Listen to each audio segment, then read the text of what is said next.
আসসালামু আলাইকুম। কক্সবাজারের বিষয়ে খুবই অ্যালার্মিং একটা জিনিস নজরে আসছে। খুবই এটা আপনাদের প্রতি, যারা ট্যুরিস্ট, আপনাদের প্রতি ওয়ার্নিং বলতে পারেন। গতকালকে একটা পুলিশের ভিডিও দেখলাম। ক্রাইম প্রোটেকশনের স্পেশাল ব্রাঞ্চের একজন পুলিশ একটা ভিডিও করেছে। উনি দেখিয়েছে অনেকগুলা ফেসবুকের পেজ, যে পেজগুলার ভিডিও হচ্ছে শুধুমাত্র সাগরে যারা গোসল করে ওদের ভিডিও ধারণ করে। মহিলারা যখন গোসল করে তখন ওই ভিডিওগুলা, কক্সবাজারের সাগরে গোসল করার যে ভিডিও, শুধুমাত্র ওই ভিডিওগুলাই ওই পেজের মধ্যে আছে। এরকম কম করে হলেও 6 থেকে 7টা ভিডিও উনি আনছে। মোস্ট অফ দ্য টাইম আপনারা যখন কক্সবাজারের বিচে যে ফটোগ্রাফার আছে ওদেরকে যখন ভাড়া করেন এবং সাগরে গোসল করার ভিডিও আপনারা যখন আপনারা করে দিতে বলেন, তারা গোপনে হয়তো ভিডিও করে ফেলে, যেটা একটা একটা ক্রাইম কিন্তু এটা, এবং এটা শাস্তিযোগ্য অপরাধ।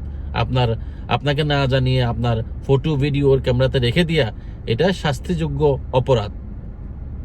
কিন্তু যারা অশিক্ষিত তারা তো এই বিষয়গুলো জানে না। তারা মনে করে যে এই ফটো ভিডিও করে আমি যদি ফেসবুকে তুলে দিয়ে কিছু টাকা পয়সা ইনকাম করব, ওইরকমই মনে করে। এটা যে কত বড় অপরাধ এটা তাদের ধারণা নাই। আর আমাদের যারা ট্যুরিস্ট, আমরাও এটা মেক শিওর করি না যে আমি ফটো ভিডিওগুলা আমার ইয়াতে ইউএসবিতে নেওয়ার পরে তাকে যেগুলো সে যে ডিলিট করছে এটা আমি কনফার্ম করব যে আমার সামনে তুমি ডিলিট করো।